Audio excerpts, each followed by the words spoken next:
ప్రభునందు ప్రియులారా, యేసుక్రీస్తు ప్రభువారి యొక్క అతి శ్రేష్టమైన నామంలో మీ అందరికీ నా హృదయపూర్వకమైన వందనాలు తెలియజేసుకుంటున్నాను. ఈ దిన ఆరాధన పరిచర్యలో ప్రభు తన యొక్క పరిశుద్ధ సన్నిధి మనతో ఉండి మనల్ని నడిపించినట్లు ఆత్మతో సత్యముతో మన జీవం కలిగిన దేవుని మనం ఆరాధించుకోగలుగుటకు ప్రభు సహాయం కొరకై మనం ప్రార్థన చేసుకుందాం. మా ప్రేమ కలిగిన పరలోకపు తండ్రి, మీ అతి పరిశుద్ధ నామానికి వందనములు స్తోత్రములు చెల్లించుకుంటున్నాం తండ్రి. ఈ 2020 సంవత్సరంలో గత 6 నెలలు మమ్మను కాచి కాపాడి భద్రపరిచి ఈ 7వ నెలలో జూలైలో మొదటి ప్రభు దినమందు మమ్మల్ని అందరినీ సజీవులుగా ఆరోగ్యవంతులుగా ఉంచిన మీ ప్రేమ కొరకై నీ పాదాలకు సాగిలిపడి మిమ్మల్ని స్తుతించుకుంటున్నాం తండ్రి. ఈ దిన ఆరాధన పరిచర్యలో మీరే మాకు అధ్యక్షత వహించి మీరు మమ్మల్ని నడిపించమని, ఆరాధన పరిచర్య అంతా క్రమముగా మర్యాదగా మీ నామానికి మహింకరముగా కనెక్ట్ అయ్యే ప్రతి బిడ్డకు ఎంతో ఆశీర్వాదకరంగా ఉండగలుగుటకు మీ కృపను గ్రహించమని బ్రతిమలాడుకుంటున్నాం. అలవాటుగా ఆచారముగా కాక ఆత్మతో సత్యముతో మా దేవుడివైన నిన్ను హృదయపూర్వకంగా స్తుతించుకునే కృప మాకు అనుగ్రహించమని బ్రతిమలాడుకుంటున్నాం. యోగ్యమైన రీతిలో నీ పరిశుద్ధమైన బలలో చేయవేయట్లో కృపను గ్రహించండి. ఈ దిన పాటల పరిచర్యలోను అలాగే ప్రభు ఆరాధన వర్తమానములో బల వర్తమానం ద్వారా మీ నామానికి మహిమ తెచ్చుకోమని బ్రతిమలాడుకుంటున్నాం. ఈరోజు సాయంకాలం సండే స్కూల్ పరిచర్య ద్వారా కూడా మీ నామానికి మహిమ తెచ్చుకోవాల్సిందిగా బ్రతిమలాడుకుంటూ మమ్మను మీ కృపాస్థాలకు అప్పచెప్పుకుంటూ ఆటంకపరిచే శత్రు కార్యాలు నజరేయుడు యేసు నామములో బంధిస్తూ సమస్త మహిమ ఘనతా ప్రభావాలు మీకే ఆరోపించుకుంటూ యేసుక్రీస్తు ప్రభువారి యొక్క అతి శ్రేష్టమైన నామములో మిక్కిలి వినయంగా బ్రతిమలాడి వేడుకుంటున్నాం తండ్రి, ఆమేన్. ఈ సమయంలో పాట సంఖ్య 157 పాడుకుందాం. పాట సంఖ్య 157, 157. ప్రేమ నమ్మకము గల పరలోక తండ్రి.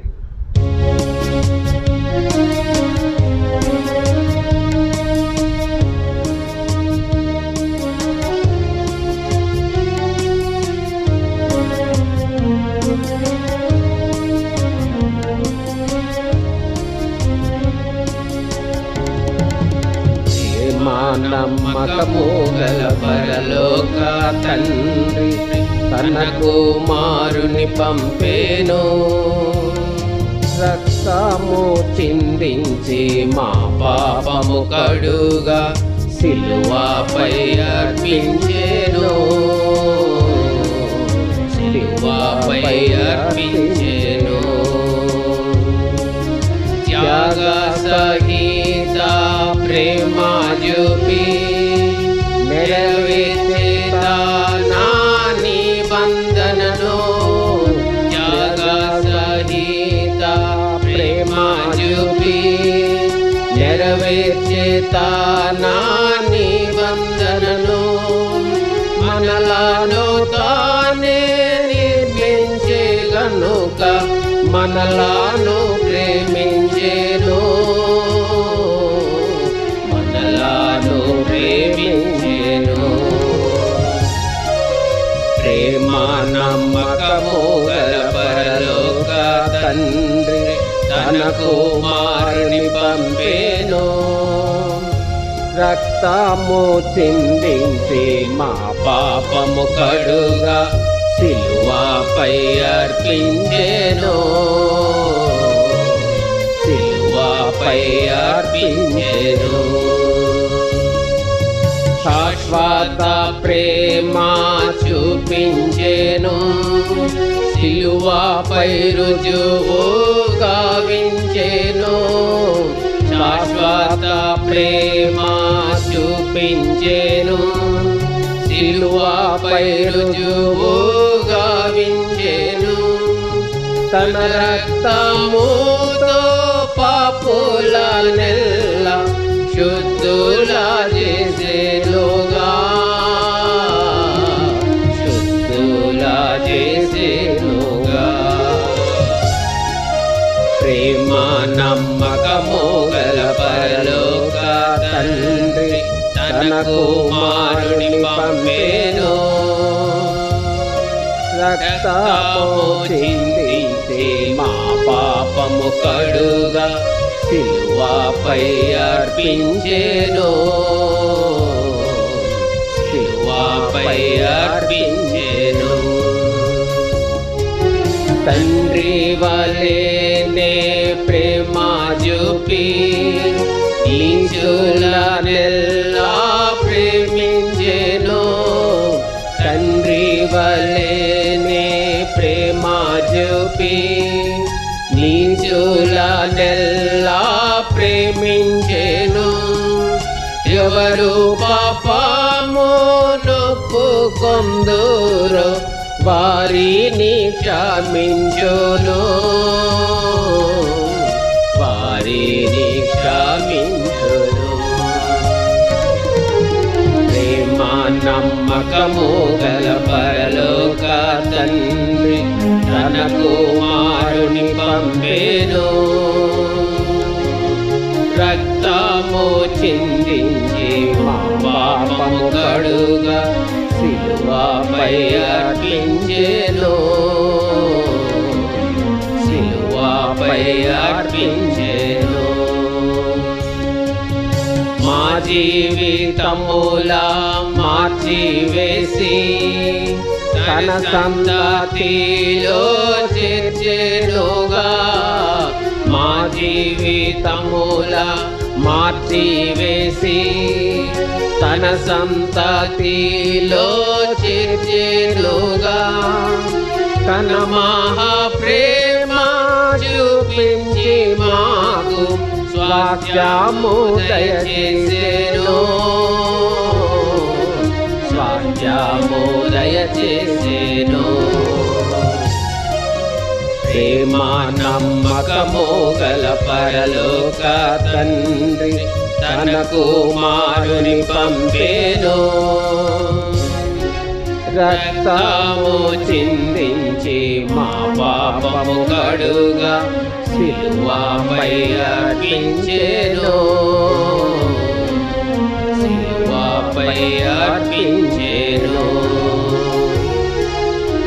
ఆత్మ శరీర ప్రాణములన్ అర్పించి ప్రభును స్తుతించము. ఆత్మ శరీర ప్రాణములన్ అర్పించి ప్రభును స్తుతించము. హల్లెలూయా స్తుతి మహిమ ఘనత ఎల్లప్పుడు ప్రభుకే. ఎల్లప్పుడు ప్రభుకే. ప్రేమ నమ్మకము గల పరలోక తండ్రి తన కుమారుని పంపెను. రక్తము చిందించి మా పాపము కడుగా సిలువపై అర్పించెను. సిలువపై అర్పించెను.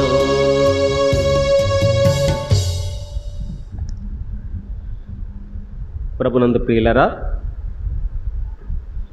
ఈ సమయంలో మనం దేవుని యొక్క వాక్యం విందాం. ఈ దినం ఆరాధన వర్తమానము అలాగే బలవర్తమానం కూడా సహోదరులు షాజహాన్ గారు మనకి అందిస్తారు. దయచేసి ప్రార్థన పూర్వకంగా శ్రద్ధగా వినమని ప్రేమతో మనవి చేస్తున్నాను. దేవుని నామంలో అందరికీ వందనాలు. ఈ సమయంలో మనం ఆరాధనకు సహాయకరంగా కొన్ని వాక్య భాగాలు చూసుకొని ముందుకు సాగుదాం. ప్రాముఖ్యంగా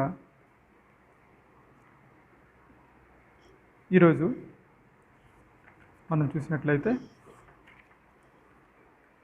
ఏ విధంగా యేసుక్రీస్తు వారు తన యొక్క శిలువ రక్తం ద్వారా మనలను పాప విమోచన గావించారు.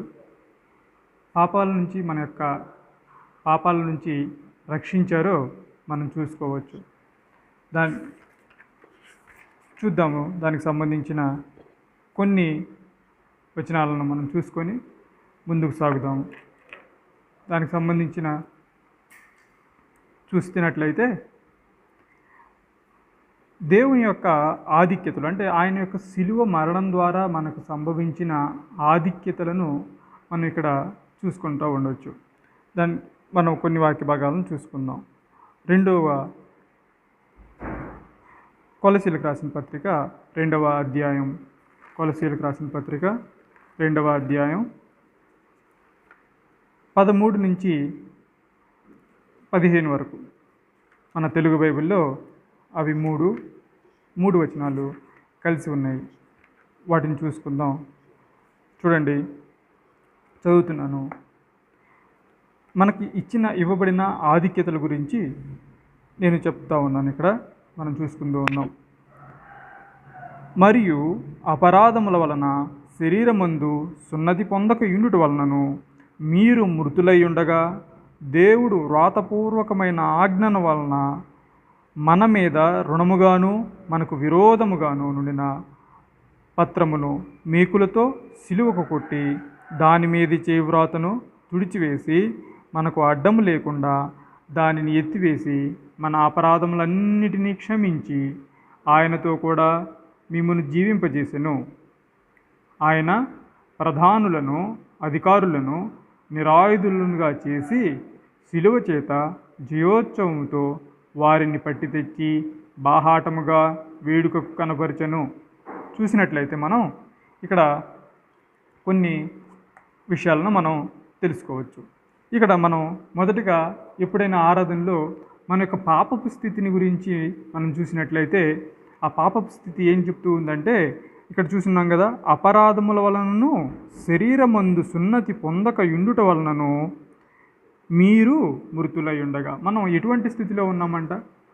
మనం దేవుని యొక్క రక్షణానుభవం లేక మునుపు ఎటువంటి స్థితిలో ఉన్నాము? మృతమైన స్థితిలో.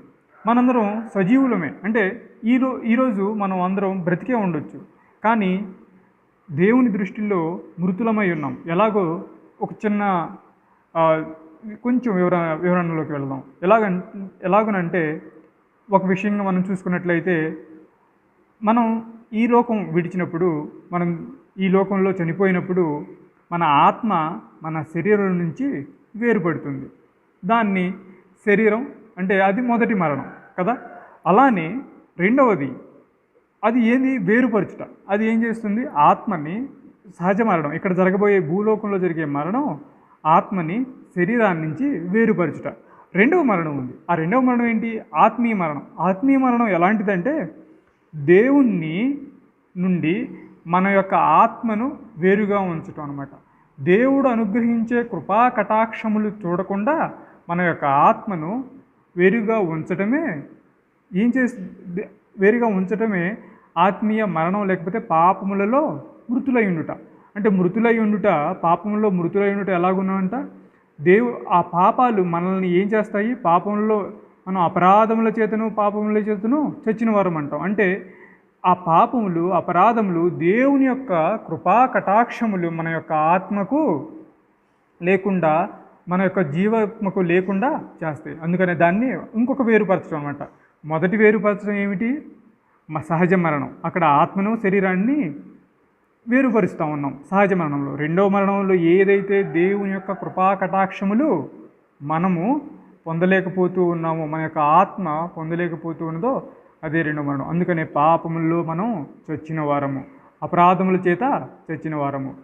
కానీ ఇక్కడ అది మొదటిది. మన యొక్క పాపపు స్థితిని తెలుసుకున్నాము. కానీ ఇక్కడ చెబుతూ ఉన్న వాక్యాన్ని మనం పెట్టి చూసినట్లయితే, ఆయన చూస్తూ ఉన్నాం కదా, అటువంటి స్థితిలో ఉన్న మనలను దేవుడు వ్రాతపూర్వకమైన ఆజ్ఞన వలన మన మీద రుణముగాను మనకు విరోధముగాను ఉండిన పత్రమును మేకులతో సిలువకు కొట్టి దాని మీద చేవ్రాతను తుడిసివేసి. చూడండి, ఈ రోజుల్లో మనం కూడా మొదటి మరణంలో ఎలాగైతే ఒక చనిపోయిన వ్యక్తి తనకు ఏ విధంగానూ సహాయం చేసుకోలేడు కదా.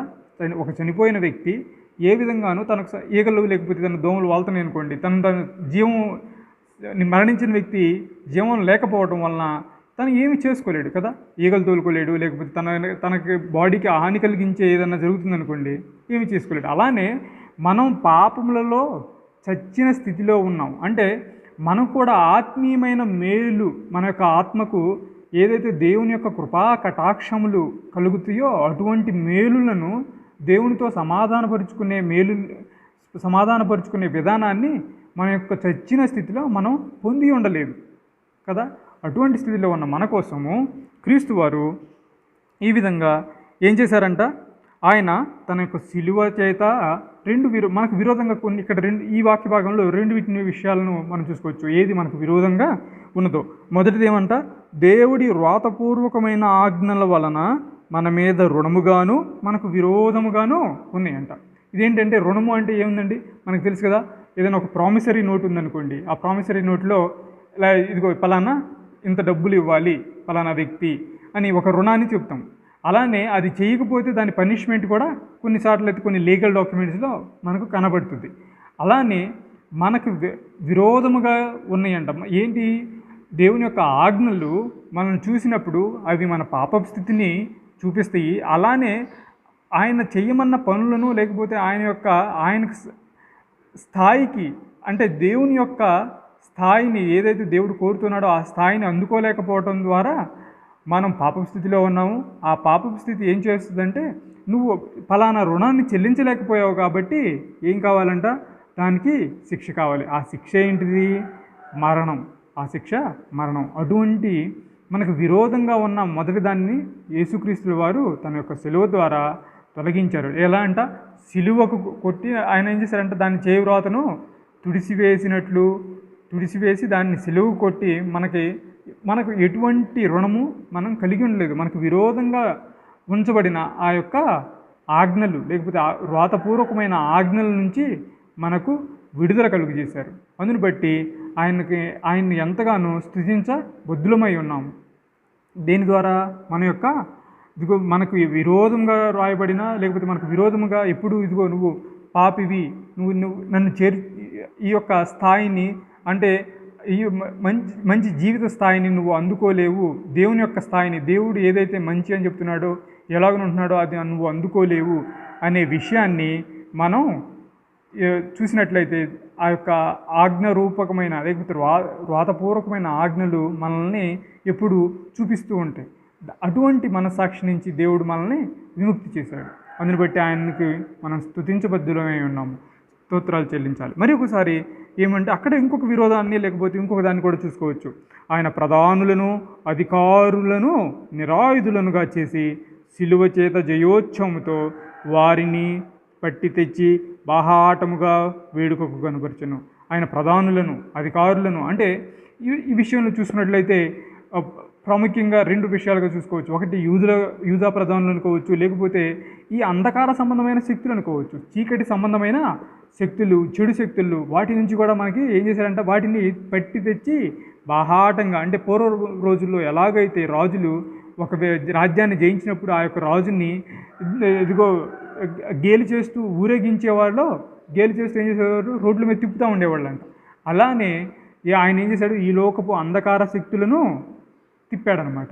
కాబట్టి మనం ఈ విషయాలను రెండవదిగా ఆయన మనకు విరోధంగా రూపింపబడిన ఆజ్ఞలన్నింటినీ తన శిలువకు కొట్టివేసినట్లు, అంటే దాన్ని అంతా ఆ డెప్స్ అన్నీ, అంటే మనం ఏదైతే రుణంగా ఉన్నామో వాటన్నిటినీ ఆయన క్లియర్ చేశాడు, ఆయన తీసివేశాడు. అందుని బట్టి ఆయన స్తుతించబద్ధులమై ఉన్నాము క్రీస్తుల వారిని. రెండవదిగా ఆయన అంధకార శక్తులను బాహాటంగా ఆయన ఏం చేశాడంటే గేలి చేశాడు, అంటే వాటి మీద జయోత్సవాన్ని ఆయన జయాన్ని సాధించాడు, మనకు ఆ జయాన్ని అనుగ్రహించాడు. కాబట్టి మనం ఇదిగో ఇటువంటి వాటి గురించి, సిద్ధాంతాల గురించి, వాస్తుల గురించి, లేకపోతే ఇంకొక దాని గురించి, ఎవరన్నా మనకి చేతబడులు చేసే దాని గురించి, వీటన్నిటి గురించి మనం భయపడవలసిన అవసరమే లేదు. ఎందుకంటే ఈ లోకపు సంబంధమైన అంధకార శక్తులన్నిటినీ ఆయన తుడిచివేశాడు. అంటే ఆయన గెలిచాడు.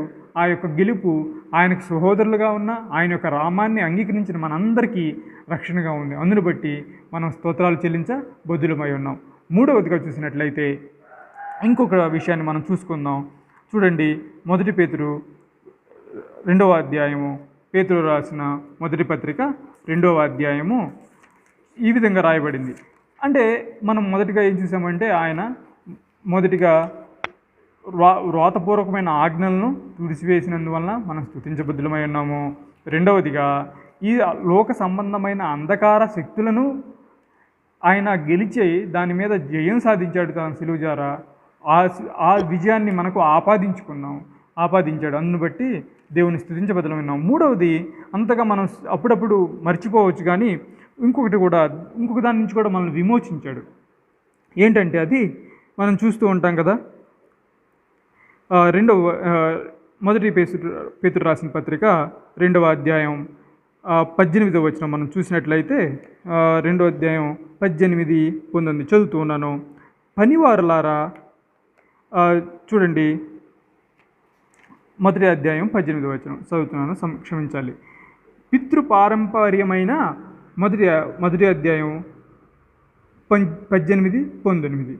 పితృపారంపర్యమైన మీ వ్యర్థ ప్రవర్తనను విడిచిపెట్టునట్లుగా వెండి, బంగారము వంటి క్షయవస్తువుల చేత మీరు విమోచింపబడలేదు, అమూల్యమైన రక్తము చేత, అనగా నిర్దోషమును నిష్కలంకమును అగు గొర్రెపిల్ల వంటి క్రీస్తు రక్తము చేత విమోచింపబడిద్రని మీరు ఎరుగుదురు కదా.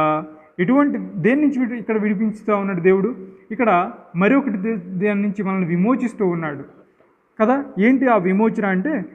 మరొక అలవాటు అంటే మన యొక్క పూర్వీకుల నుంచి, లేకపోతే వంశపారంపర్యంగా మనకి వచ్చిన కొన్ని లక్షణాలు అంటే కొన్ని అలవాట్లు. అవి ప్రాముఖ్యంగా అవి చెడువై ఉండకపోవచ్చు.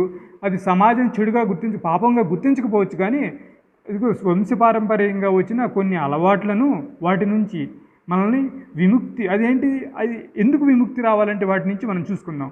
అది వ్యర్థ ప్రవర్తన. అంటే అది మన ఆత్మీయంగా ఎటువంటి మేలును కలిగించేది కాదు, కానీ అవి అనాది కాలంగా వస్తూ ఉన్నాయి. కాబట్టి మన పూర్వీకులు, లేకపోతే మన వెనకతర వారు చెప్పారు కాబట్టి మనం ఏం చేస్తూ ఉన్నామంటే దాన్ని పాటిస్తూ ఉన్నాం. అటువంటి స్థితి నుంచి ఆయన మనల్ని ఏం చేశాడంట? విమోచించాడు. అవి పాపాలు కాకపోవచ్చు. అంటే మొదటిగా కొన్ని పాపాల గురించి చూసాము, ఆ తర్వాత ఆయన అంధకార శక్తుల గురించి చూసాము. మూడవదిగా మనం ఏం చూస్తూ ఉన్నామంటే ఆయన తన యొక్క అవి పాపాలు కానివే కానీ వ్యర్థమైన ఆచారాలు, పితృపారంపర్యమైన వ్యర్థమైన ఆచారాలు, అవి ఏవైనా కావచ్చు. మన వాస్తు సిద్ధాంతాలు కావచ్చు, లేకపోతే మన అలవాట్లు కావచ్చు, మన యొక్క పిసినారితనం కావచ్చు, లేకపోతే మనం దేవుని కోసం కాకుండా అలవాటుగా సమాజంలో అందరూ చేసేవి కావచ్చు. వాటి నుంచి కూడా స్వార్థం కావచ్చు, మన కోసం మనమే బ్రతకడం కావచ్చు, వాటి నుంచి కూడా ఆయన విమోచించాడంట. ఎలా? ఆయన యొక్క శిలువ రక్తం ద్వారా. అందును బట్టి మనం వ్యర్థము అంటే దేనికి? అది వర్త్లెస్. దేనికి వర్త్లెస్? ఈ ప్రపంచం అంతా అది వర్త్ అనుకోవచ్చు, కానీ అది మన ఆత్మీయంగా మనకి ఎటువంటి మేలు చేసే స్థితిలో లేదు కాబట్టి అది వ్యర్థమే. కాబట్టి అటువంటి వ్యర్థమైన పితృపారంపర్య ఆచారాల నుంచి కూడా దేవుడు మనల్ని ఏం చేయడానికి వచ్చాడంట? విమోచించాడు ఆయన యొక్క శిలువ రక్తం చేత. కాబట్టి ఆయన్ని మనం స్తుతించబద్దులమై ఉన్నాం. ఈ 3 విషయాలను మనం గుర్తు చేసుకుంటూ మన యొక్క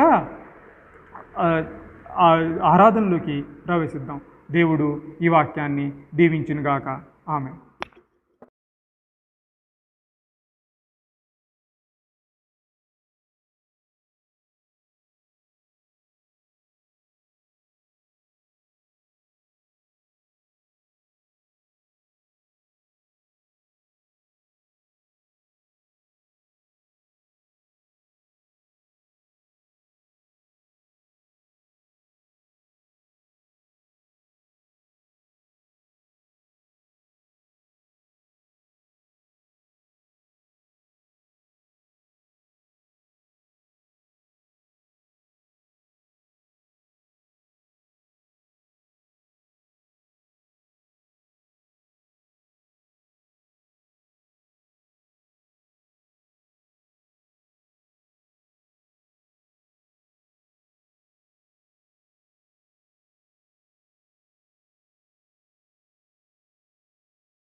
దేవుని నామంలో అందరికీ వందనాలు. మన యొక్క బలలోకి ప్రవేశించక ముందు దేవుని యొక్క బలలో పాలు పంపులు పొందుకు మునుపు కొంత వాక్య భాగాన్ని గుర్తు చేసుకుంటూ మనం ఎక్కడ తప్పిపోతున్నామో లేకపోతే ఎక్కడ సరి చేసుకోవాలో గుర్తు చేసుకుంటూ ముందుకు సాగుదాం. బలలో ఆ విధంగా మనం పాలు పంపులు పొందుదాం. మనం క్రితంసారి వాక్య పరిచర్య జరిగినప్పుడు నేను ఏం పంచుకున్నానంటే వాక్య పరిచర్యలో ఒక పరీక్ష అనేది ఏ విధంగా అవసరమో మనం చూసుకున్నాం. ఒక పరీక్ష అనేది దేవుని దృష్టిలో మనం ఆత్మీయంగా ఎదుగుతున్నాము లేకపోతే ఆత్మీయులము అని అనబడడానికి లేకపోతే నమ్మకస్తులము అనడానికి ఏ విధంగా ఒక పరీక్ష అవసరమో చూసాం. ఈ సమయంలో అప్పుడు మనం 2 విషయాల గురించి చూసాం. నమ్మకస్తులని ఎవరిని చూసాం, పరీక్షలో నెగ్గిన వారిని. అలాగే దాంట్లో 2 రకాలు చూసాం. ఒకటి పాజిటివ్ పరీక్ష, అంటే ఎలా అంటే మనకి కొన్ని ఉన్నవి తీసివేసేది నెగిటివ్ అని, అంటే అది మన దగ్గర నుంచి ఏదైతే ఉన్నదో దాన్ని తీసివేసి దేవుడు ఆ విషయాల్లో ఎలా ఉన్నావో మనల్ని పరీక్షించే దేవుడుగా ఉన్నాడు. అలానే రెండోదిగా మనకి కొన్ని ఇచ్చి అది ఆ విషయాల్లో మనం ఎలాగున ఉన్నామో పరీక్షించే దేవుడుగా ఉన్నాడు. ఈ 2 విషయాలను కూడా చూసాం మనం. ఇప్పుడు ఒక ప్రత్యేకమైన పరిస్థితి ఉంది. మనకు ఒక 5-6 నెలల నుంచి కొంచెం ప్రత్యేకమైన పరిస్థితుల్లో మనం ఉన్నాం. ఏంటంటే ఒక మహమ్మారి గురించి మనం మాట్లాడుకుంటూ ఉన్నాం. ఇటువంటి పరిస్థితుల్లో అంటే అదేవిధంగా మనం ఎటువంటి పరిస్థితుల్లో అయితే ఉన్నామో ఇటువంటి పరిస్థితుల్లో పాత నిబంధనలో ఒక ప్రవక్త ఈ విధంగా ఉన్నాడు. ఆయన అదే విషయాలను లేకపోతే మనం ఎటువంటి పరిస్థితులను అయితే మనం ఈ రోజు ఎదుర్కొంటూ ఉన్నామో అదే సమయంలో అటువంటి సంక్షోభంలో ఉన్న రాజ్యానికి లేకపోతే అటువంటి సంక్షోభంలో ఉన్న జనానికి ఆయన ప్రవక్తగా ఉన్నాడు. ఆయన గురించి మనం చూసుకునే ముందు ఆయన ఎటువంటి విపత్తులు లేకపోతే ఏదైనా ఆపత్కాల పరిస్థితులు వచ్చినప్పుడు, మహమ్మారులు వచ్చినప్పుడు ఏ విధంగా మనం చేయాలి, లేకపోతే ఎలా మనం దేవుని యొక్క ప్రజలుగా ఉండాలో మనం చూసుకోవడానికి ముందు మనుషులు సహజంగా ఎలా ప్రవర్తిస్తారో చూద్దాం. ఎలా ప్రవర్తిస్తారు అంటే ఆయన మొదటిగా ఇటువంటి పరిస్థితుల్లో పుట్టగొడుగుల్లాగా ఏమంటారు ఆధ్యాత్మికవేత్తలు ఎక్కువ పుట్టుకొస్తుంటారు. ఎందుకంటే ఇటువంటి పరిస్థితుల్లో అది ఎవరైనా కానీ, అది క్రీస్తు జనమైనా కానీ అన్ని జనులైనా కూడా ఒక రకమైన భక్తిభావం చాలా ఎక్కువగా పెరుగుతూ ఉంటుంది. దేవుడు ఎక్కువగా గుర్తొస్తూ ఉంటాడు. అందువలన ఆధ్యాత్మికవేత్తలు అంటే పుట్టగొడుగులు లాంటి వారు. అంటే పుట్టగొడుగులు అంటే తెలుసు కదా, అంతకుముందు ఎప్పుడు వాటి గురించి ఆలోచించిన వారు అప్పుడు ఆ రోజు ఎక్కువ మంది తయారైపోతారు. ఇది మొదటిది. రెండోది ఎలా అంటే వాళ్ళు ఏమని చెప్తూ ఉంటారు, కొంతమంది దేవుడు లేడు అందుకనే ఇవన్నీ వస్తున్నాయి. కొంతమంది ఏమంటారు అలా కాదు, దేవుని యొక్క ఉగ్రత ఇది అని ఇంకొంతమంది చెప్పొచ్చు.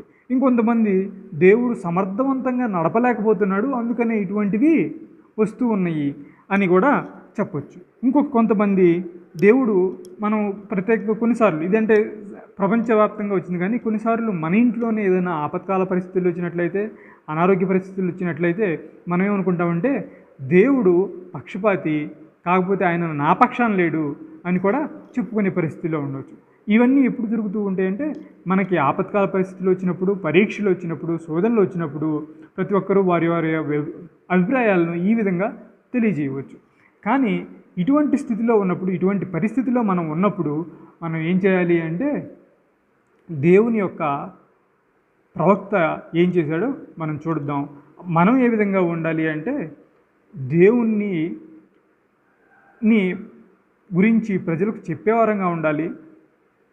కానీ ఒక ప్రాముఖ్యమైన విషయాన్ని మాత్రం మనం గుర్తుపెట్టుకుంటూ ఉండాలి.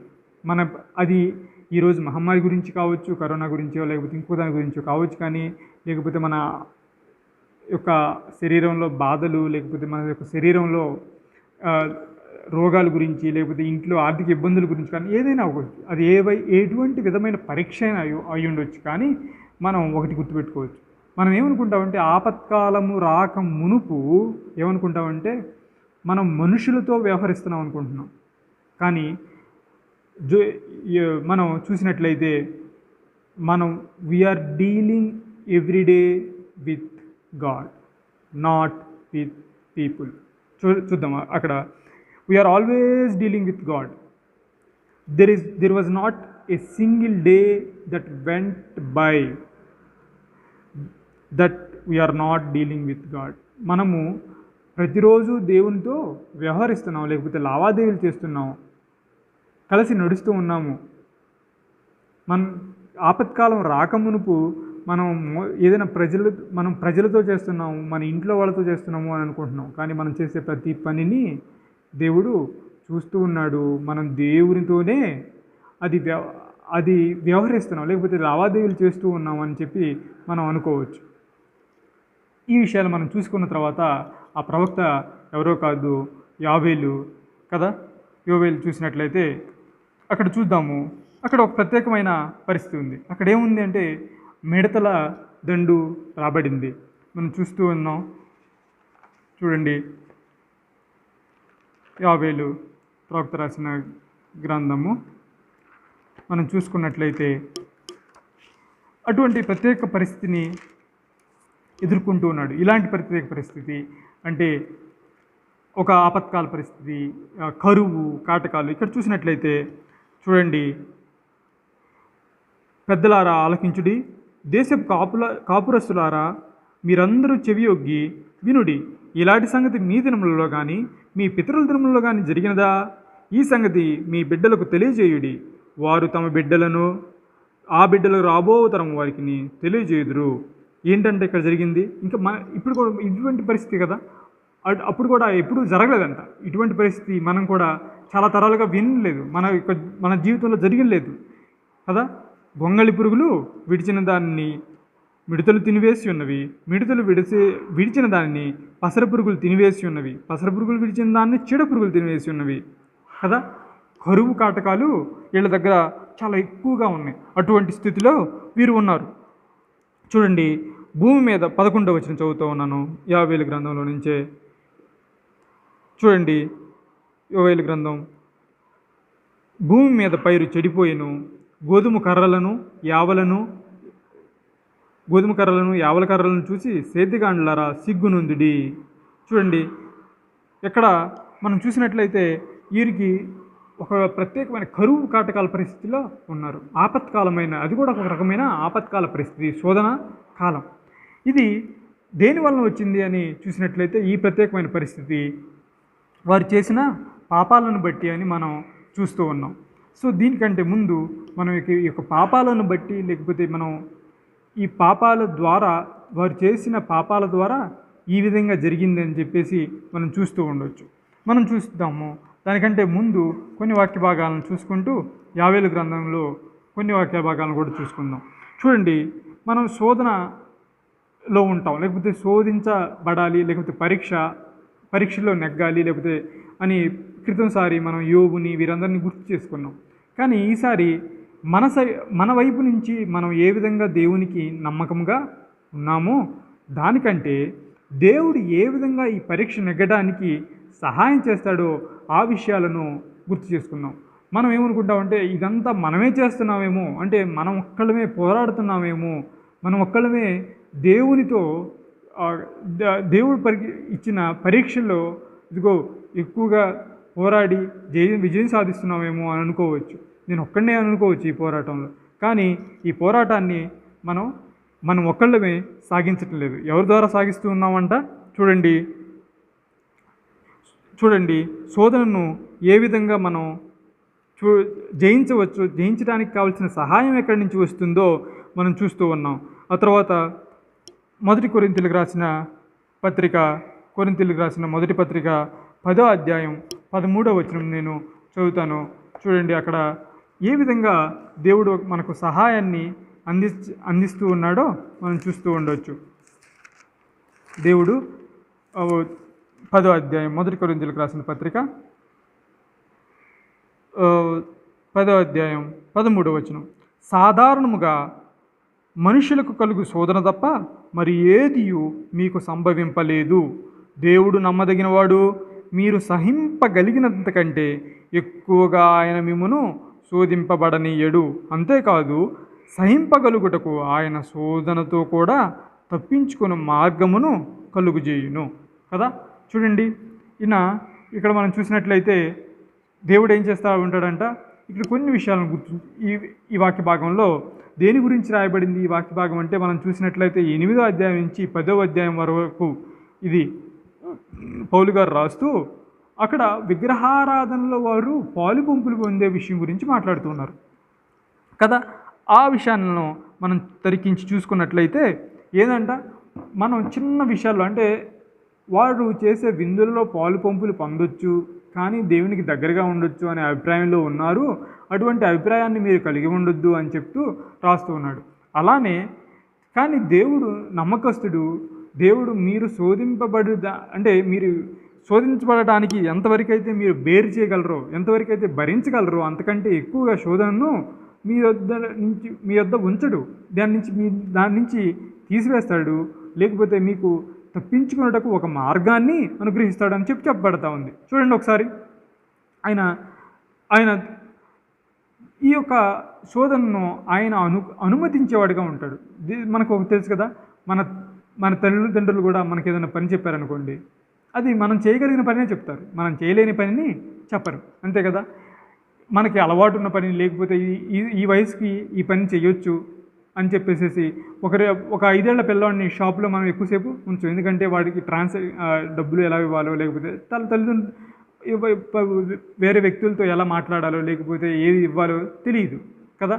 అలానే కొంచెం వయసు పెరిగిన తర్వాత మనం ఒక షాప్లో ఆ కుర్రాడి నుంచి తన తల్లిదండ్రులు వేరే పనులకైనా చూడొచ్చు. అలానే వయసుకు తగిన భారాన్ని లేకపోతే బాధ్యతనే దేవుడు మనకి శోధనని మాత్రమే మనకు ఇచ్చేవారిగా ఉన్నాడు. అంటే వయసుకు అంటే మనం భరించగలిగినంతగా మాత్రమే ఇస్తాడు. చూడండి, ఇక్కడ దేవుడు అనుమతించేదిగా ఉంది. దేవుడు మొదటిగా ఇది అనుమతించేది. రెండోది చూసినట్లయితే చూడండి, దేవుని యొక్క అనుమతితోనే సాతాను కూడా తన యొక్క ఏం చేయాల్సి వచ్చింది, యోబుని శోధించడానికి సాతాను ఏం చేయవలసి వచ్చింది, దేవుని యొక్క పర్మిషన్ని తీసుకొని యోబు దగ్గరికి రావాల్సి వచ్చింది. అది మొదటిది. మనం రెండోదిగా చూసుకున్నట్లయితే మనం భరించగలిగిన దానికన్నా ఎక్కువగా ఏది ఉండదంట. రెండోది చూడండి, అది ఎక్కువగా ఏది ఇవ్వడు. రెండో పాయింట్. మూడో పాయింట్గా చూసుకున్నట్లయితే హీ గివ్స్ గ్రేస్. ఆయన ఏం చేస్తూ ఉంటాడంట, కృపను. చూద్దాం ఇక్కడ చూడండి, మనం భరించడానికి, ఆయన ఇచ్చిన శోధనను భరించడానికి మనం ఒక కృపను పొందేవారంగా ఉంటూ ఉన్నాం. చూడండి, అది కొరింథీయులకు రాసిన 2వ పత్రికలో ఈ విషయాన్ని మనం చూడవచ్చు. 12వ అధ్యాయం 7వ వచనం. 12వ అధ్యాయం 7వ వచనం. నాకు కలిగిన ప్రత్యక్షతలు బహు విశేషంగా ఉన్నందున నేను అత్యధికంగా హెచ్చిపోకుండా నిమిత్తము నా శరీరంలో ఒక ముళ్ళు, నేను అత్యధికంగా హెచ్చిపోకుండా నిమిత్తము నన్ను నలుగుకొట్టుటకు సాతాను యొక్క దూతగా ఉంచబడిను. అది నా యొద్ద నుండి తొలగిపోవాలని దాని విషయమై ముమ్మారు ప్రభువును వేడుకుంటుని. అందుకు నా కృప నీకు చాలును, బలహీనత యందు నా శక్తి పరిపూర్ణమగుచున్నదని ఆయన నాతో చెప్పాను. కాగా క్రీస్తు శక్తి నా మీద నిలిచియుండి నిమిత్తము విశేషముగా నా బలహీనత ఎందే బహు సంతోషముగా అతిశయపడుదును. ఏంటంట, ఇక్కడ ఒక శోధన, ఒక బలహీనత ఎవరికి ఉంది, పౌలుకుంది. కానీ దాన్ని నుంచి తీసివేయమని అనేకసార్లు పౌలు గారు దేవునికి మొరపెట్టారు. కానీ దేవుడు దాన్ని 3 సార్లు నేను మొరపెట్టింది అన్నారు. కానీ దేవుడు ఏం చెప్పారంటే, ప్రార్థనకు ఏం చేశారు, జవాబు దయచేశారు. ఆ జవాబు ఏంటి, ప్రార్థనకు జవాబు దయచేశారా లేదా, దయచేశారు. ఏంటిది ఆ జవాబు అంటే, నేను తీసివేయను. అంటే జవాబు వచ్చింది కానీ అది నెగిటివ్గా వచ్చింది, ఇది తీసివేయను. కానీ దేవుడు కృపామయుడు కాబట్టి ఏం చేస్తూ ఉన్నాడు, నేను తీసివేయను కానీ నా యొక్క కృప నీకు చాలును. ఏంటంట, ఇదిగో నువ్వు అది భరించడానికి నా యొక్క కృప నీకు తోడుగా ఉంది. నీ యొక్క బలహీనత ఎందు నా యొక్క కృప నీకు ఎక్కువగా ఉంది. కాబట్టి మనం అటువంటి అంటే ఒక శోధనను భరాయించడానికి లేకపోతే సహించడానికి మనకి దేవుని యొక్క కృప ఉంటుంది, ఎప్పుడు తోడుగా ఉంటుంది. అది తీసివేయని ఎడల కృప ఎప్పుడు తోడుగా ఉంటుంది అనే విషయాన్ని కూడా మనం చూసుకోవచ్చు. ఒకటి, ఆయన అనుమతిని లేనిదే మనకు ఎటువంటి శోధన లేదు, కాబట్టి మనం చాలా నిశ్చింతగా ఉండొచ్చు. ఎటువంటి శోధన వచ్చినది దేవుని యొద్ద నుండి వచ్చిన శోధన కాబట్టి. రెండవదిగా ఆయన భరించగలిగిన దానికంటే ఎక్కువగా ఇచ్చే దేవుడు కాడు. మూడవదిగా ఆయన ఆ భరించడానికి కావలసిన కృపను అనుగ్రహించే దేవుడు. ఆ శోధనను భరించడానికి, సహించడానికి, దాని మీద విజయం సాధించడానికి కావలసిన కృపను అనుగ్రహించే దేవుడుగా ఉన్నాడు. అలాగే మనం చూసుకున్నట్లయితే చూడండి, అక్కడ మనం 1 కొరింథీయులకు రాసిన పత్రికలోనే చూసాం కదా, 10:13లో, అంతేకాదు సహింపగలుగుటకు ఆయన శోధనతో కూడా తప్పించుకొను మార్గమును కలుగజేయును. మనం సహించడానికి, అంటే ఆ శోధనను నుంచి తప్పించుకోవడానికి తప్పించుకోవడానికి కాదు, ఆ సహించడానికి ఎలా అంట, ఆయన ఒక మార్గాన్ని కూడా ఇస్తాడంట. చూడండి, కానీ ఇక్కడ మనం అనుకోవచ్చు, వెంటనే ఇప్పుడు మనకు ఒక శోధన వచ్చింది, అబ్బా వెంటనే దీన్ని తీసేయి, ఒక అనారోగ్యం, లేకపోతే ఒక ఇబ్బంది, ఆర్థిక ఇబ్బందులు, లేకపోతే ఏదో ఒక విషయం, ఒక శోధన వచ్చింది, ఆ శోధనను మన మీద ఒక నింద వచ్చింది, దాన్ని వెంటనే తీసేయమని మనం ప్రార్థించవచ్చు. కానీ ఆయన వెంటనే ఆ మార్గాన్ని అనుగ్రహించకపోవచ్చు కదా. అలా అనుగ్రహిస్తే నువ్వు శోధనను ఏం చేసినట్టు కాదు, సహించినట్లు కాదు, శోధన నుంచి బయటకు వెళ్తున్నట్లు. చూడండి, అక్కడ మనం చూసినట్లయితే ఎందుకు దేవుడు అలాంటిది ఇవ్వడు అంటే, వెంటనే శోధన నుంచి బయటికి ఎందుకు పంపించడు అంటే, లేకపోతే ఒక మార్గాన్ని ఎందుకు ఏర్పరచడు మనం వెళ్ళిపోవడానికి, తప్పించుకోవడానికి అంటే, శోధన వలన మనకు ఒక ధన్యత ఉంది కదా. యాకోబు రాసిన పత్రిక 1వ అధ్యాయంలో నుంచే చూసుకోవచ్చు. బాగా తెలిసిన వాక్యం 12వ వచనం, శోధన సహించువాడు ధన్యుడు, అతడు శోధనకు నిలిచిన వాడై ప్రభువు తన్ను ప్రేమించి వారికి వాగ్దానం చేసిన జీవకిరీటం పొందును కదా. మన యొక్క శోధనకు వెంటనే ఎందుకు శోధన నుంచి తప్పించడు దేవుడు అంటే, ఆయన తప్పిస్తాడు, కానీ వెంటనే తప్పించకపోవచ్చు. ఎందుకు తప్పించకపోవచ్చు అంటే, శోధన జయించిన వాడిని, లేకపోతే శోధన సహించిన వాడిని ధన్యుడు అంటే, ధన్యత గురించి మనం మాట్లాడుకుంటూ ఉన్నాం. ఇక్కడ ధన్యత గురించి మాట్లాడుతూ ఇంకా ఏం కావాలంటే, ఇక్కడ మనకి అందరికీ జీవకిరీటం కావాలని చెప్పి అనుకోండి. మనలో ఎవరికైనా జీవకిరీటం వద్దా కదా, అందరికీ జీవకిరీటం కావాలి. కానీ అక్కడ ఆ వాక్యాన్ని చూసినట్లయితే మనం ఈ విధంగా చదువుతా ఉన్నాను. 12వ వచనము, యాకోబు రాసిన పత్రిక 1వ అధ్యాయం 12వ వచనం, శోధన సహించువాడు ధన్యుడు, అతడు శోధనకు నిలిచిన వాడై ప్రభువు తన్ను ప్రేమించు వారికి వాగ్దానం చేసిన జీవకిరీటము పొందును. ఎవరు జీవకిరీటం పొందుతారంట కదా, శోధనను సహించినవాడు. కాబట్టి జీవకిరీటం కావాలంటే మొదటగా ఏం కావాలి, శోధన కావాలి. కాబట్టి శోధనను సహించాలి. ఆ సహించిన వాడికి జీవకిరీటము ఉంది. కాబట్టి శోధన లేకుండా జీవకిరీటము లేదు. దేవుడు తన్ను ప్రేమించు వారికి జీవకిరీటాన్ని అనుగ్రహిస్తాడు. అలానే కదా, ఈ శోధనను సహించడానికి ఏం కావాలి అంటే, ఈ పరీక్షలో విజయం సాధించడానికి ఏం కావాలి, ఏం అవసరము అంటే సహనం అవసరం అంట. అలానే సహనం అవసరం, సహించటం కానీ.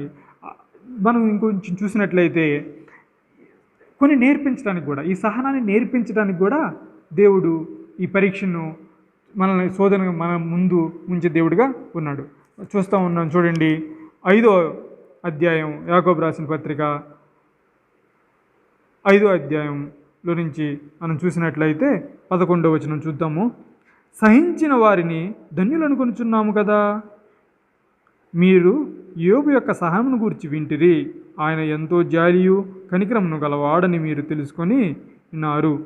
ఇక్కడ 10వ వచనం కూడా చదువుతున్నాను. నా సహోదరులారా, ప్రభువు నామమున బోధించిన ప్రవక్తలను శ్రమానుభవమునకు ఓపికను మాదిరిగా పెట్టుకొనుడి. ఏం చేయాలంట, మనం సహనాన్ని దేవుడు నేర్పించాలి. చూడండి, సహించిన వారిని మనం ధన్యులు అని అనుకుంటున్నాం కదా. యోబు తన యొక్క కష్టాలన్నింటినీ, వచ్చిన శోధనలన్నిటినీ సహించాడు.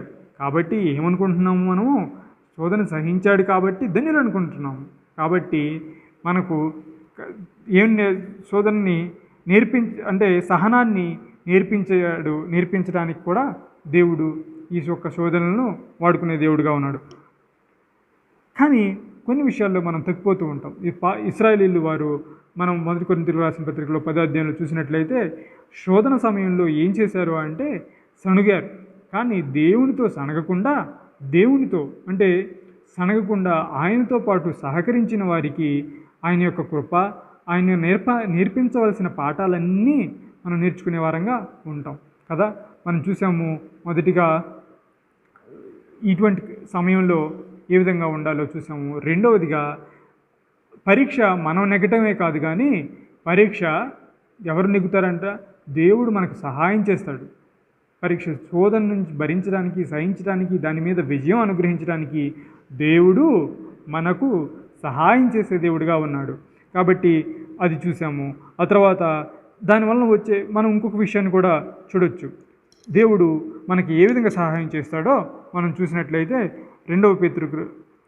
పేతురు రాసిన 2వ పత్రికలో ఒక విషయాన్ని మనం చూస్తూ ఉండొచ్చు. ఏ విధంగా సహాయం చేస్తూ ఉన్నాడో మనం చూసినట్లయితే పేతురు రాసిన 2వ పత్రిక మనం 1వ అధ్యాయం 12వ వచనం చూద్దాము. లేకుంటే అక్కడ 2వ అధ్యాయం 9వ వచనం చూసినట్లయితే 2వ అధ్యాయం 9వ వచనం, తన మనస్సును భక్తులను శోధనలో నుండి తప్పించుటకును దుర్నీతి పరులను ముఖ్యముగా మలినమైన దురాశ కలిగి శరీరానుసారముగా నడుచుకొనుచు ప్రభుత్వమును నిరాకరించుచు శిక్షలో ఉంచబడిన వారిని తీర్పు దినము వరకు కావలిలో ఉంచుటకు ప్రభువు సమర్థుడు. దేనికి ప్రభు సమర్థుడు అంట? ఆయన దేనికి సమర్థుడు? ఆయన తన యొక్క భక్తులను శోధనలో నుండి తప్పించడానికి సమర్థుడు. ఎలా? అలానే దుర్నీతి పరులను శిక్షించడానికి సమర్థుడు కదా. శోధనలో నుంచి ఆయన మనల్ని విడిపించడానికి. ఇక్కడ మనం చూసినట్లయితే ముఖ్యంగా శోధనలు ఎక్కడి నుంచి వస్తున్నాయో మనం చూస్తూ ఉన్నాం. ఎక్కడి నుంచి వస్తూ ఉన్నాయంట శోధనలు?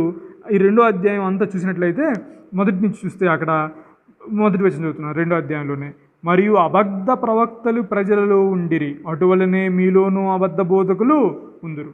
అబద్ధ బోధకుల వలన అంటే మనం ఏ పడితే విని అంటే అనవసరమైన ప్రవక్తల గురించి, లేకపోతే అనవసరమైన విషయాలు అంటే బైబిల్లోనే ఊరికినే ఎటువంటి పనికిరాని వ్యర్థమైన వాటి గురించి ఆలోచించుతూ, లేకపోతే వ్యర్థమైన వాటిని బోధించే వారి యొక్క వలలో పడకుండా దాని నుంచి కూడా దేవుడు విముక్తి చేశాడు. ఇటువంటి సమయంలో మనం ఎక్కువగా హెల్త్ అండ్ వెల్త్ హాస్పిటల్ గురించి, లేకపోతే వీటివన్నిటి గురించి మనం చూస్తూ ఉంటాం కదా. ఆరోగ్యము, సౌభాగ్యం, ఆరోగ్యం ఇలాంటి వాటి గురించి చూసే అబద్ధ బోధకులు, లేకపోతే అది మాత్రమే సువార్తని ప్రవర్తించే బోధకుల దగ్గరికి ఆ వలలో పడకుండా తన యొక్క భక్తులను కాపాడటానికి దేవుడు సమర్థుడు. నేను హెల్త్ అండ్ వెల్త్ హాస్పిటల్ గురించి చూస్తూ ఉన్నప్పుడు కొన్ని టెలివిజన్స్లో ఈ విధంగా ప్రచారం అవుతుంది. మీకు మీ యొక్క ఉద్యోగంలో ప్రాబ్లమ్స్ ఉన్నాయా, లేకపోతే మీ ఇంట్లో సమస్యలు ఉన్నాయా, వీటన్నిటికీ ఈ రింగ్ సరిపోతుంది కదా. కొంతమంది రింగులు పెట్టుకుంటారు, కొంతమంది ఇదిగో మీ ఇంటిని వాస్తుని మార్చండి, మీ అన్నీ సెట్ అయిపోతాయి, మీ పిల్లలకి జాబులు రాలేదా, లేకపోతే ఇంకొక మీ ఇంట్లో కలహాలు ఉన్నాయా. సో అంటే వాళ్ళు కూడా ఏం ప్రాముఖ్యంగా చూస్తారు? మీరు సౌభాగ్యంగానూ ఉంటారు, దానికి ఈ రింగో, లేకపోతే ఈ వాస్తు సరిగ్గా లేదో, సిద్ధాంతం సరిగ్గా లేదో, ఇల్లు సరిగ్గా లేదో అని చెప్తూ ఉన్నారు. కానీ అటువంటి అబద్ధ బోధకులు మన యొక్క సంఘాలలో, లేకపోతే మన యొక్క క్రైస్తవ్యంలో కూడా ఉండొచ్చు. అటువంటి వారి యొక్క బారి నుంచి మనం తప్పించడానికి అదొక రకమైన శోధన. మనకు తెలియని అదొక శోధన, అంటే మనకు శరీరంలో కష్టాలే కదా, అదొక రకమైన శోధన. అటువంటి శోధన నుంచి, వ్యర్థమైన వాక్యాల నుంచి మనల్ని తప్పించడానికి దేవుడు సహాయం చేస్తాడు. ఈ వాక్యాలన్నీ అక్కడ ఈ 2వ అధ్యాయం అంతా దాని గురించి మాట్లాడుతూ ఉంటాడు పేతురు గారు కదా. కదా భక్తులను శోధనలో నుండి తప్పించుటకు సహాయం చేస్తాడు దేవుడు. అందును బట్టి దేవునికి కూడా ఎంతో వందనాలు. మనం చూస్తూ ఉన్నాం.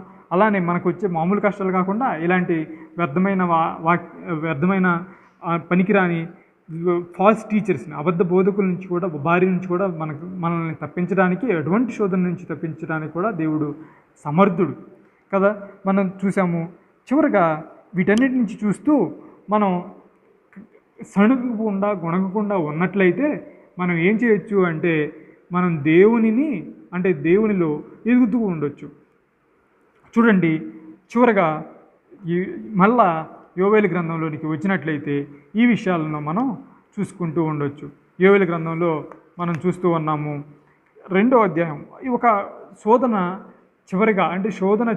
చివరగా మన దగ్గరగా మనకి ఏమి నేర్పిస్తుంది అనే విషయాన్ని, లేకపోతే ఒక పరీక్ష మనకి ఏమి నేర్పిస్తుంది అనే విషయాలను మనం చూస్తూ ఉన్నాం.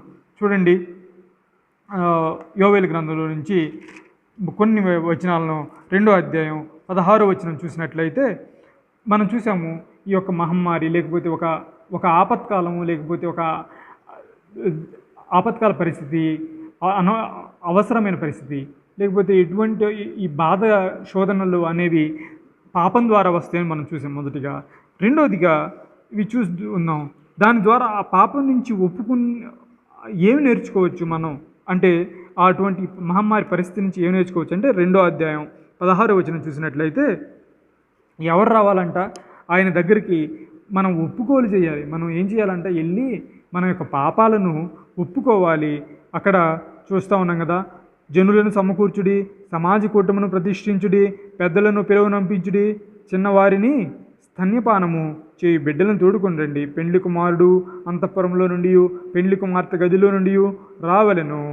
దీనికంటే ఇళ్ళు అందరూ రావాల్సింది. 15వ వచనం చదివినట్లయితే 2వ అధ్యాయం 15వ వచనం చదివినట్లయితే సియోనులో బాకా ఊదుడి, ఉపవాస దినము ప్రతిష్ఠించుడి, వ్రత దినము నియమించి ప్రకటన చేయుడి. చూడండి, దేనికోసం రావాలంట వాళ్ళు? ఉపవాసాన్ని కలిగి ఉండడానికి, ఉపవాస దినాన్ని వారు చేయడానికి. ఎవరు రావాలంట? మామూలు జనాలే కాదు, మామూలు వాళ్ళే కాదు. మనం కూడా ఉపవాసం అంటే మన ఇంట్లో ఎటువంటి ఆర్థికపరమైన ఇబ్బందులు లేవు, ఇప్పుడు అనారోగ్య ఇబ్బందులు లేవు అని అనుకోవద్దు. ఇటువంటి కష్ట సమయాల్లో ప్రపంచం అంతా ఇలాంటి కష్ట సమయాల్లో ఉన్నప్పుడు, లేకపోతే ఆపత్కాల సమయంలో ఉన్నప్పుడు ఏం చేయాలంట? మామూలుగా చిన్న వయసుతో సంబంధం లేకుండా, అందుకని అంటున్నారు కదా, చిన్న బిడ్డలను అంటే వయసుతో సంబంధం లేదు, పెద్దలను పిలువనంపిడి, చిన్నవారిని స్తన్యపానం చేసే చిన్న బిడ్డలను కూడా తోడుకొని రండి. అలాగే సహజంగా ఎవరైతే ఆనందంగా ఉండాలో, అంటే మనం ఎటువంటి బాధలు లేని వారు కూడా, వీళ్ళందరూ ఎవరు? పెండ్లి కుమారుడు అంతఃపురంలో పెండ్లి కుమార్తె, వీరందరూ ఎవరు?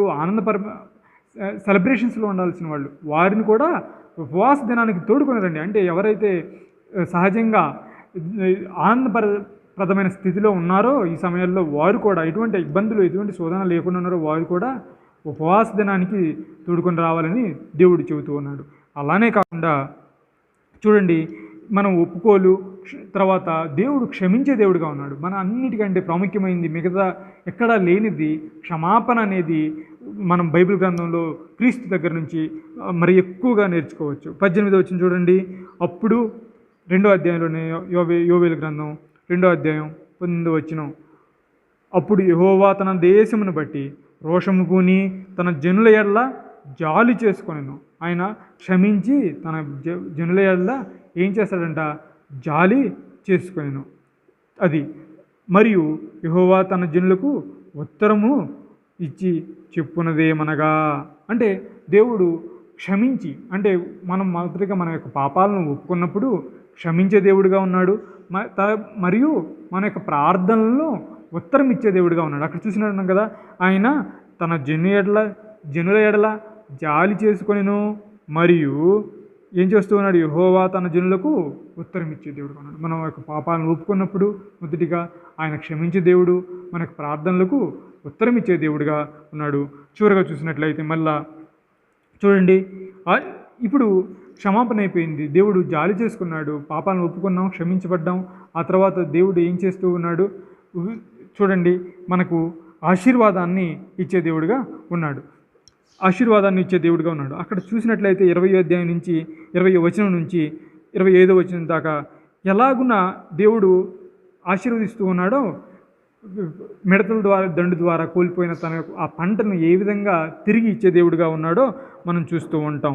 చూడండి, అక్కడ సియోను జనులారా ఉత్సహించి మీ దేవుడైన యెహోవా యందు సంతోషించుడి, తన నీతిని బట్టి ఆయన తొలకరి వర్షమును మీకు అనుగ్రహించును, వాన కురిపించి పూర్వమందు వలె తొలకరి వర్షమును కడవరి వర్షమును మీకు అనుగ్రహించును. దేవుడు వర్షాన్ని ఇస్తాడు, అలానే అంతతో కాదు ఆశీర్వదిస్తాడు. అలానే కాకుండా కరువు కాటకాల నుంచి తప్పించే దేవుడిగా కాకుండా కొత్త తైలమును గానుగులకు పైగా పొర్లిపారును. మీరు కడుపారా తిని తృప్తి పొంది మీ కొరకు వింత కార్యములను జరిగించిన మీ దేవుడైన యెహోవా నామమును స్తుతించినట్లు నేను పంపిన మిడుతలను, ఒంగళి పురుగులను, పసరు పురుగులను, చీడ పురుగులను అను నా మహాసైన్యమును తినివేసిన సంవత్సరముల పంటను మీకు మరలా నిత్తును. ఎలా అంట? దేవుడు ఏం చేస్తూ ఉన్నాడు? దేవుడు ఇక్కడ రెండు విషయాలను గురించి మనం గుర్తుంచుకోవాలి. ఏంటి? ఒకటి, యెహోవా నామమును స్తుతించినట్లు ఏం చేశాడంట? ఆయన మహాసైన్యము తినివేసిన సంవత్సరముల పంటను మీకు మరలా నిత్తును. ఇక్కడ ఏంటి? ఆయన దేవుడు ఆశీర్వదించే దేవుడిగా ఉన్నాడు. ఆశీర్వదించడమే కాదు కానీ ఎలా ఆశీర్వదిస్తాడంట? రెండంతల ఆశీర్వాదం. ఏం చేయాలి? ఈ సంవత్సరం పంట ఇస్తాడు, అలానే తినివేసిన సంవత్సరం యొక్క పంటలను కూడా కలిపి. అంతే కదా, పాత సంవత్సరం పంట ఎంతైతే లాస్ అయిందో, లేకపోతే కరువు సమయంలో, లేకపోతే చెడుపు వర్షం లేకుండా ఏ విధంగా నష్టపోయారో, లేకపోతే కరువు చెడుపురుగుల ద్వారా, లేకపోతే మిడతల దండు ద్వారా ఏ విధంగా నష్టపోయారో దాన్ని భర్తీ చేస్తాడన్నాడు. ఎలా భర్తీ చేస్తాడంట? మొదటగా ఈ సంవత్సరం కావాల్సిన పంటని ఇస్తాడు. దానికి అదనంగా ఏమిస్తాడు? దానికి అదనంగా సంవత్సరంలో, పోయిన సంవత్సరం లేకపోతే అంతకుముందు సంవత్సరం మిడతల దండు తినివేసిన వాటిని కూడా కలిపి అధిక దిగుబడిని, లేకపోతే అధికంగా రెండింతల ఆశీర్వాదాన్ని దేవుడు అనుగ్రహించే దేవుడుగా ఉన్నాడు. కాబట్టి మనం చూసినట్లయితే యావేలు గ్రంథంలో ఇదంతా చూస్తూ ఉన్నాము. మొదటిగా మన యొక్క పాపాలను ఒప్పుకున్నాము, ఆయన క్షమించి మన యొక్క ప్రార్థనలకు ఉత్తరం ఇచ్చే దేవుడిగా ఉన్నాడు. ఆ తర్వాత ఆ ఉత్తరం ఇచ్చిన తర్వాత దేవుడు ఏం చేసే దేవుడిగా ఉన్నాడు? మనకు ఆశీర్వాదాలను ఇచ్చే దేవుడిగా ఉన్నాడు. అది సహజమైన ఆశీర్వాదం కాదు కానీ రెండంతల ఆశీర్వాదంగా ఉంది. ఆ తర్వాత శోధన యొక్క లాభాలను చూస్తూ ఉన్నాం. మనం ఏం చేస్తూ ఉన్నామంటే, శోధన జయించడానికి దేవుడు ఏ విధంగా సహాయం చేస్తాడో మనం చూసాము. శోధన వలన మనకు వచ్చే లాభాలు, సహించడం వలన ధన్యతలు వస్తాయని చెప్పి, జీవకిరీటం వస్తుందని చెప్పి చూసాము. ఆ తర్వాత మనం కొన్ని యొక్క వాక్యాలను, లేకపోతే దేవునితో వచ్చే చివరిది ఒక ప్రాముఖ్యమైన విషయాన్ని కూడా మనం చూస్తూ ఉన్నాం. ఒప్పుకోలైపోయింది, క్షమాపణ అయిపోయింది, ఉత్తరం ఇచ్చాడు దేవుడు. ఆ తర్వాత మనకి ఏం చేస్తూ ఉన్నాడు? ఆశీర్వాదాన్ని ఇచ్చాడు, రెండంతల ఆశీర్వాదం. కానీ ఇంకోటి కూడా ఉంది ఇక్కడ, చూడండి. అక్కడ యెహోవా నామము స్తుతించినట్లు. ఎలా అంట? దేవునికి చివరిగా ఈ ఆశీర్వాదాల వలన ప్రజలు ఏం చేస్తారంట? దేవుణ్ణి స్తుతిస్తారు. దేవునికి కృతజ్ఞతాస్తుతులు, థ్యాంక్స్ గివింగ్. చూడండి, చివరిగా ఎక్కడ ఎండ్ అవుతున్నాం? ఒక కరువు పరిస్థితుల్లో మొదలుపెట్టిన జనాంగము, ఒక ఆపత్కాల పరిస్థితిలో ఉన్న జనాంగం చివరిగా ఎక్కడ ముగించారంట? థ్యాంక్స్ గివింగ్ దగ్గర ముగించారు కదా. అక్కడ పాపం ఒప్పుకోలేకపోయింది, పాప క్షమించాడు దేవుడు, ఉత్తరం ఇచ్చాడు, ఆశీర్వాదాలను ఇచ్చాడు. ఆ తర్వాత ఆశీర్వాదానికి బదులుగా దేవునికి మనం జనులు ఏం చేస్తూ ఉన్నారు? కృతజ్ఞత స్తుతులు చెల్లిస్తూ ఉన్నారు. మనం కూడా మన యొక్క దేవుడు మనల్ని ఆశీర్వదిస్తాడు, మనకి కావలసిన అవకాశాలను, లేకపోతే మనకి ఏదైతే అవసరతలో ఉన్నామో ఆ అవసరతను తీర్చే దేవుడిగా ఉన్నాడు. అప్పుడు మనం ఏ విధంగా ఉండాలి? థ్యాంక్స్ గివింగ్ అంటే కృతజ్ఞతలు కలిగి దేవుని పట్ల కృతజ్ఞతాస్తుతులు చెల్లించే వారంగా ఉండాలి. చివరిగా ఏం జరుగుతుంది? ఈ ఎక్స్పీరియన్స్ అంతా దేనికోసము అంటే, ఈ ఎక్స్పీరియన్స్ అంతా you would know God better. ఈ శోధన వలన దేవుణ్ణి మీరు మరింత దగ్గరగా తెలుసుకునేవారుగా ఉన్నారు. చివరి వచనాన్ని చదివి ముగించుకుందాము. చూడండి, మన యొక్క వాళ్ళలో పాలు గుంపులకు మునుపు దేవుడు ఏ విధంగా సహాయం చేస్తూ ఉన్నాడో మనం చూస్తూ ఉన్నాం కదా. 27వ వచనాన్ని చదువుతూ ఉన్నాను. అప్పుడు ఎప్పుడు ఇదంతా ఎక్స్పీరియన్స్ అంతా మీకు మొదటి అధ్యాయం నుంచి 2వ అధ్యాయం 25వ వచనం నాకు చూసినట్లయితే నేను చెప్పిన ఈ వరుస ఆర్డర్ ఉంటుంది అనమాట. ఏంటిది? అది ఎందుకు వచ్చింది అనేది ప్రవక్త చెప్తూ ఉంటాడు. యావేలు ప్రవక్త ఎందుకు మీకు ఈ శోధన వచ్చింది, ఎందుకు ఈ కరువు వచ్చింది అని చెప్తూ ఉంటాడు. రెండోదిగా దానికి ఎందుకు వచ్చిందో చెప్తాడు. దాని నుంచి దేవుడు విడిపించాలంటే ఏం చేయాలంట? మీరు ఉపవాస దినాన్ని చేయాలి, లేకపోతే ప్రార్థన చేయాలి, మీ పాపాలు ఒప్పుకోవాలని చెప్తున్నాడు. ఆ తర్వాత ఒప్పుకున్న తర్వాత దేవుడు ఏం చేసే దేవుడిగా ఉన్నాడు? క్షమించే దేవుడిగా ఉన్నాడు. తర్వాత ఆ క్షమాపణలతో ఉత్తరం ఇచ్చి, క్షమించిన తర్వాత మనకు ప్రార్థనకు ఉత్తరం ఇచ్చి ఆశీర్వదించే దేవుడిగా ఉన్నాడు. ఆశీర్వదించిన తర్వాత మనకేం కావాలి? మనం దేవునికి కృతజ్ఞతాస్తుతులు కూడా చెల్లించే వారంగా ఉన్నాము. ఈ ఎక్స్పీరియన్స్ అంతా కలిపి 27లో ఇక్కడ చెప్తున్నాడు. అప్పుడు ఇప్పుడంట ఇదంతా అయిపోయిన తర్వాత, అప్పుడు ఇశ్రాయేలీయుల మధ్య ఉన్నవాడను నేనేననియు, నేనే మీ దేవుడైన యెహోవాననియు నేను తప్ప వేరు దేవుడొకడును లేడనియు మీరు తెలుసుకొందురు. దేవుణ్ణి మరింత దగ్గరగా మరింతగా తెలుసుకునే వారంగా ఉంటాం. దేవుడితో you will have an experience with God. ఈ శోధనల ద్వారా మనం మరింతగా దేవునితో అనుభవం కలిగిన వారంగా ఉంటాం. దేవుడి యొక్క క్యారెక్టర్ గురించి తెలిసిన వారంగా ఉంటాం. దేవుడు ఏ విధంగా క్యారెక్టర్ కలిగి ఉంటాడో, ఎటువంటి గుణగణాలను కలిగి ఉంటాడో తెలుసుకునే వారంగా ఉంటాం. ఈ శోధనలో ఎంత మంచి అవకాశాలు ఉన్నాయి. దేవుణ్ణి దగ్గరగా తెలుసుకోవడానికి ఎంతో మంచి అవకాశం ఉంది. కాబట్టి మనం బలలో ప్రవేశించక ముందు శోధనలను, అంటే దేవుడు శోధనలను పరీక్షలను నెగ్గటానికి ఏ విధంగా సహాయం చేసే దేవుడిగా ఉన్నాడో మనం చూసాము. అలా సహాయం ఏ పరిస్థితుల్లో, మన యొక్క శారీరకమైన పరిస్థితుల్లో, లేకపోతే ఈ భూలోకంలో పరిస్థితులే కాకుండా అబద్ధ ప్రవక్తల నుంచి, లేకపోతే దొంగ ప్రవక్తల నుంచి ఏ విధంగా కాపాడుతాడో, తన భక్తులను శోధనల నుంచి తప్పిస్తాడో అటువంటి వారి నుంచి కూడా చూసాము. అదే కాకుండా మనం చూసాము, ఏం చూసామంటే ఆయన ఆ శోధన సహించిన వారిని ఆయన జీవ కిరీటం అనుగ్రహించేవాడుగా ఉన్నాడు. అందుని బట్టి మనం దేవుణ్ణి ఎంతో స్తుతించబద్దులమై ఉన్నాము. ఇటువంటి గొప్ప దేవుడిని మనం కలిగి ఉన్నాం కాబట్టి. అలానే చివరగా ఈ శోధనల ద్వారా యావేలు గ్రంథంలో చూసినట్లయితే మనం ఏం కలిగి ఉంటామంట? దేవునితో అనుభవాన్ని కలిగి ఉంటాం. దేవునితో మరింత దగ్గర అనుభవం మనం కలిగి ఉంటాం. కాబట్టి ఇంత గొప్ప దేవుణ్ణి మనం కలిగి ఉన్నందుకు దేవుణ్ణి మనం ఎంతో స్తుతించబద్దులమై ఉన్నాము. మనం ఎంతో ఆశీర్వదించబడిన జనాంగంగా ఉన్నాము. దేవుడి వాక్యాన్ని దీవించునుగాక.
విత్తబడినటువంటి వాక్యం మన హృదయాల్లో ప్రభు నీరు కట్టి ఫలింపు చేయలాగున మనం ప్రార్థన చేసుకుందాం.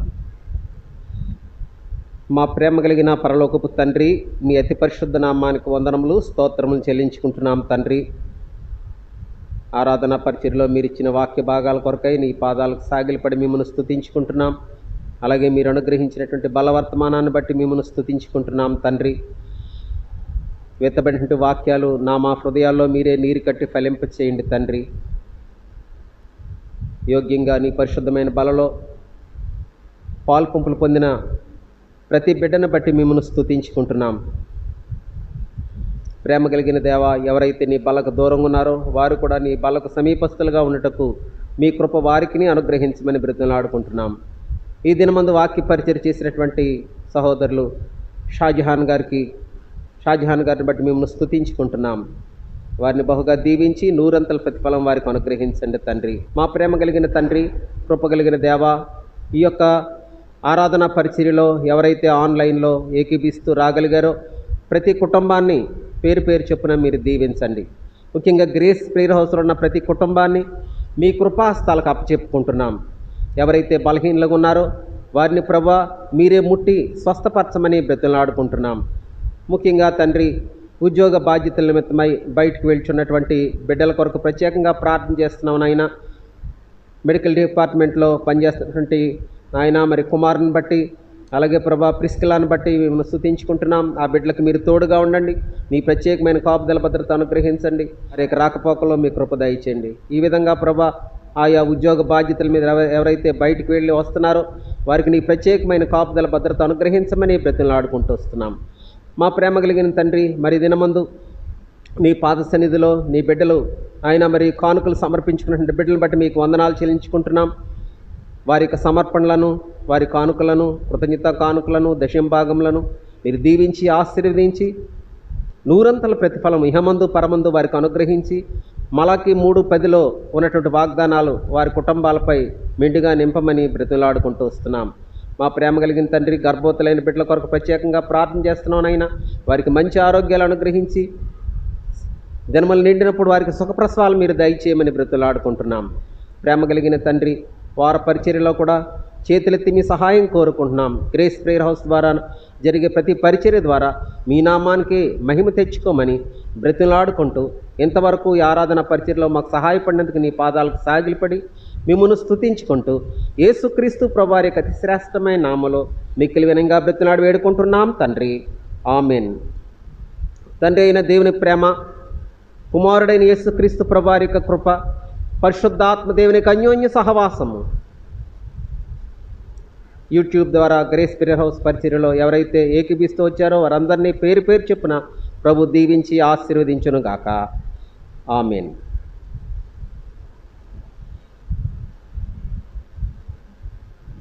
ప్రభునందు ప్రియులారా,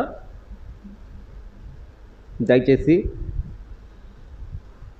వార కుడికలు గమనించమని మనవి చేస్తున్నాను. దానికి ముందుగా ఈ దినమందు వాక్య పరిచర్య చేసినటువంటి సహోదరులు షాజహాన్ గారికి నా హృదయపూర్వకమైన వందనాలు తెలియజేసుకుంటున్నాను. ఈరోజు సాయంకాలం 4 గంటలకి సండే స్కూల్ పరిచర్య యూట్యూబ్లో కలిగి ఉంటాం. అలాగే మరి వార కుడికల్లో గురువారం సాయంకాలం 7:15కి బైబిల్ స్టడీ కుడిక, అలాగే శుక్రవారం రాత్రి 7 గంటలకి సంఘ ప్రార్థన కుడిక జూమ్ యాప్ ద్వారా మనం కలిగి ఉంటాం. దయచేసి అందరూ ఏకీభించమని నేను ప్రేమతో మనవి చేస్తున్నాను. మరి వచ్చే ఆదివారం ఆరాధన ఉదయం 9:30 గంటలకి యూట్యూబ్లో మనం వింటాం. Praise Lord. అందరికీ వందనములు.